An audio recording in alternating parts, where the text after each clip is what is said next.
Vamos girar o tema aqui. O terrorista Cesare Battisti admitiu pela primeira vez em sua participação retomando. Admitiu pela primeira vez sua participação nos 4 homicídios pelos quais foi condenado à prisão perpétua na Itália. Vamos contar essa história, uma história que agitou as redes sociais também, o meio político ontem. Quer dizer, é uma versão que ele apresenta agora inédita. Ele não tinha nunca assumido essa posição, né, Vini, enquanto aqui no Brasil, né? Não, e deve ser até por isso que muitos integrantes aí da cúpula petista ainda o defendiam, né, Edgar? Por todos esses anos que ele ficou refugiado aqui no Brasil, sobre a chancela, né, do ex-presidente Lula, o ministro da Justiça, o Tarso Genro, né? Ele se considerava inocente, até um perseguido político na Itália, né, e não admitia o envolvimento nesses assassinatos. Porém, agora, né, neste primeiro depoimento que ele deu à justiça italiana, ele admite pela primeira vez esses assassinatos, ou que ele matou, ou que ele mandou matar. Então, 2 pessoas ele teria matado, e os outros 2 ele teria mandado matar, ele que era líder do PAC, né, Edgar, que era um grupo comunista, terrorista lá na Itália. Então, as vítimas foram o agente carcerário Antônio Santoro, em 78, o joalheiro Pierluigi Torrigiani, o açougueiro Lini Sabadin e o policial André Campanha, todos esses em 79. E ele teria dito, Edgar, a justiça ter entendido o mal que fez às vítimas e pediu desculpas às respectivas famílias. Ele também admitiu, então, as suas responsabilidades aí nesses crimes, mas salientou que não apontaria nomes de comparsas no que acreditava ele à época constituía uma guerra justa. O ministro do Interior, vice-premier da Itália, o Matteo Salvini, que inclusive estava na pista lá quando desembarcou o avião do Battisti em Roma, disse que espera que o Battisti peça desculpa àqueles...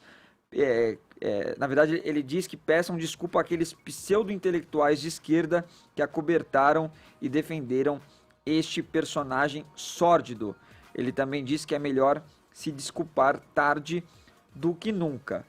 Um dos que se pronunciaram aí sobre essa prisão do Battisti, Edgar, da personagem da esquerda, foi o ex-ministro da Justiça, portanto, o Tarso Genro, dizendo que quando ele leu todas as documentações do que estava sendo julgado o Cesare Battisti, ele realmente não viu ali nenhum indício de uma prova que ele teria realmente cometido este assassinato, e até desconfiou um pouco aí desta confissão dele agora.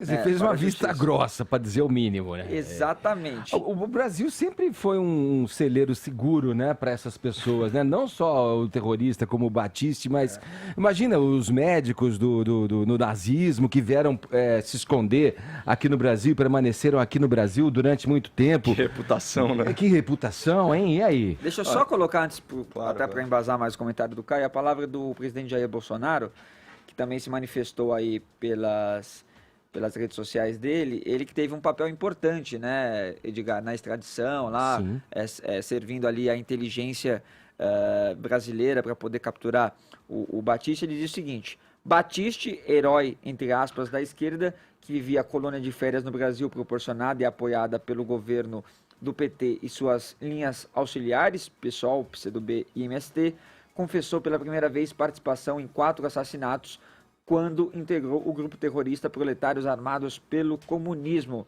Por anos denunciei a proteção dada ao terrorista, aqui tratado como exilado político. Nas eleições, firmei o compromisso de mandá-lo de volta à Itália para que pagasse por seus crimes. A nova posição do Brasil é um recado ao mundo. Não seremos mais o paraíso de bandidos. Essas foram as palavras, então, do presidente Jair Bolsonaro.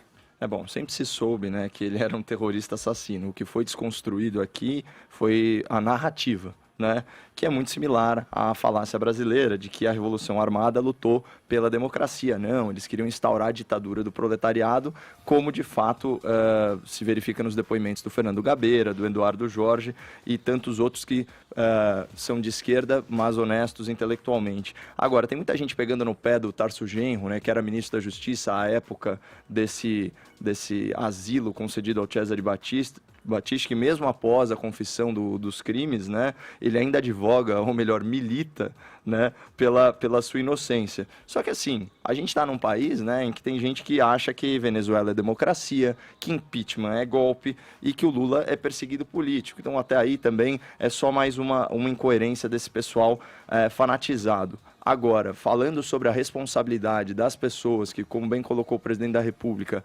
apoiaram a permanência desse terrorista assassino no Brasil, tem aquela foto famosa de quando ele foi preso em Brasília, se não me engano, de 2009, que você tinha vários líderes da esquerda prestando solidariedade a esse terrorista. Destacam-se na foto, né, o Chico Alencar, do PSOL, o Ivan Valente, também do PSOL, e à época senador, hoje vereador, Eduardo Suplicy. Para não incorrer no que a Vera Magalhães chama de apagão moral da esquerda, é fundamental que essas personalidades, né, do socialismo, do progressismo, venham aí e se manifestem, né, com a sua posição revisada, com um mínimo de autocrítica, especialmente o Chico Alencar. Porque o Chico Alencar ele é bicampeão do prêmio Congresso em Foco, né, no qual votam 89 jornalistas de 44 veículos, escolhendo o seu parlamentar preferido. Então, já que ele é queridinho da grande mídia, seria legal ele pelo menos dar uma tuitada a respeito disso, se retratar perante o povo brasileiro, ao invés de ficar fazendo tweets como o que eu acabei de ver, em que ele chama a reforma da Previdência de deforma da Previdência. Quem quiser se informar aí sobre o caso Cesare Battisti, eu fiz no meu canal Caio Coppola no YouTube, com 2 P's e 2 L's, um vídeo sobre o Cesare. Ele é anterior à extradição, mas ele fala um pouquinho mais. Eu acho que em breve eu já vou começar a atualizar um pouquinho mais o canal, que está meio abandonado. Fica aí a dica para quem quiser se aprofundar um pouquinho mais.